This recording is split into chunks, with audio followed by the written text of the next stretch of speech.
Scorpions. Bugs and pests of all kinds have been used as ammunition in sieges, but the use of scorpion bombs at the siege of Hatra has to be one of the better ones. In this case, it was the defenders of Hatra, present-day Iraq, launching large jars filled with scorpions over the walls at the invading forces of the Roman general Trajan. Thanks in part to this odd form of biological warfare, Trajan suffered one of his few losses and had to abandon the siege a few weeks later. Rats. Drones. Depending on how they are used, armed drones could become history's most effective tool of siege warfare. The whole point of a siege is to cut enemy supply lines and starve them into surrender. Drones, with their ability to circle like vultures over an area for 30 hours or more, have the potential to do exactly what Countervallation and machine gun emplacements used to do.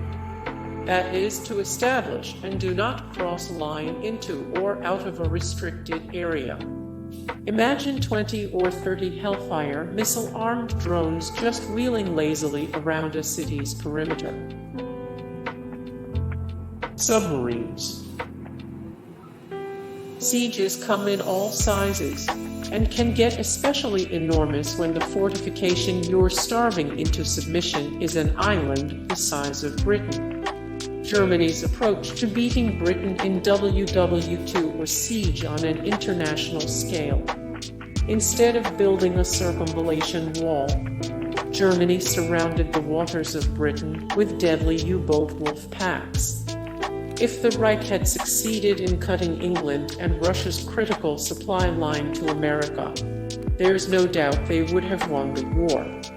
Thankfully, Hitler's wall of submerged death had just enough holes, and America had enough industrial capacity to maintain a supply of food and war materials to Europe and Russia. Missiles.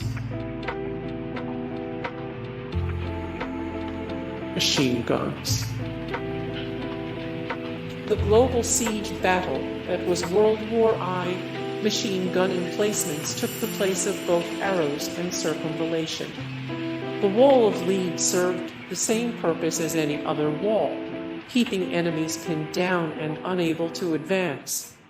Later wars like WW2 and Korea saw the use of pillbox emplacements that did exactly the same thing. Today, we tend to use mobile machine guns, but back in the early days, fixed machine gun emplacements served the same holding purpose as any wall or moat. Trenches. Circumvallation.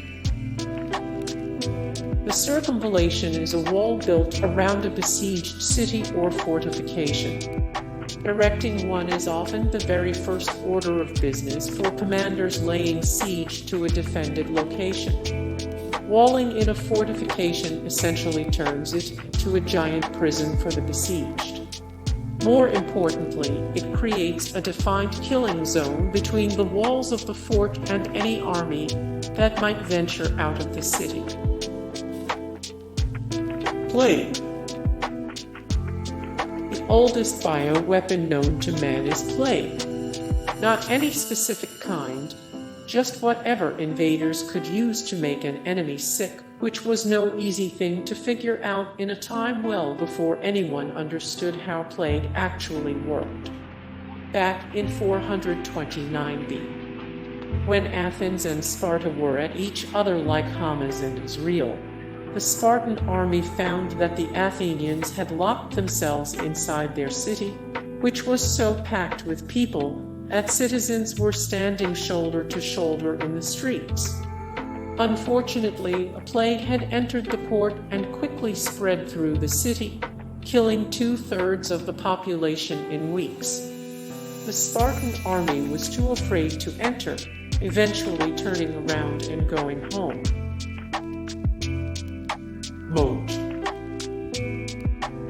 heartbreak time.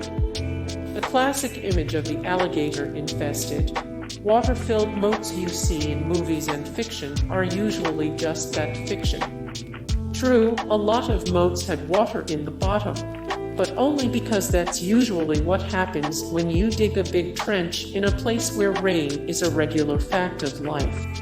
Moats were dug by both defenders and attackers, and were used to slow down troops, forcing them to climb down into the trench and then attempt to attack up a steep incline on the other side. So, why not just fill them with water? Two pretty simple reasons. Water wasn't always available, and invaders could just swim or build rafts or floating bridges, defeating the purpose of a moat. Caltrops. Before the advent of landmines, another modern siege weapon, these nasty little devices were used to keep the area between a besieged fortification and the surrounding forces clear. The design is brilliant. No matter how a caltrop lands, there's always a spike facing up.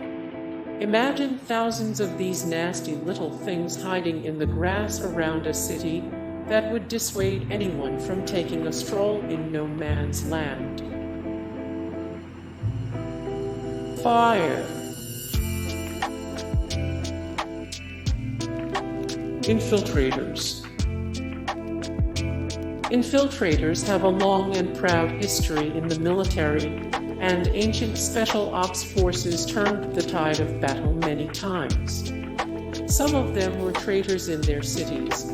Others were agents planted by invading forces before the invasion. Some others were sneaked into the city at the time of invasion. The Trojan horse is a classic example. And some say the story of Joshua's invasion of Jericho involved Hebrew special ops soldiers gaining access to the city early. Cannons. Cannons and big guns completely changed the rules of siege warfare almost overnight, altering the course of history almost as quickly. In 1453, the Ottoman Empire used its advanced casting and metalworking technology to produce ridiculous behemoths like the one pictured. Mehmet Roman II used guns like this to break down the walls of the Christian Byzantine city of Constantinople. Siege Tower. Battering Ram.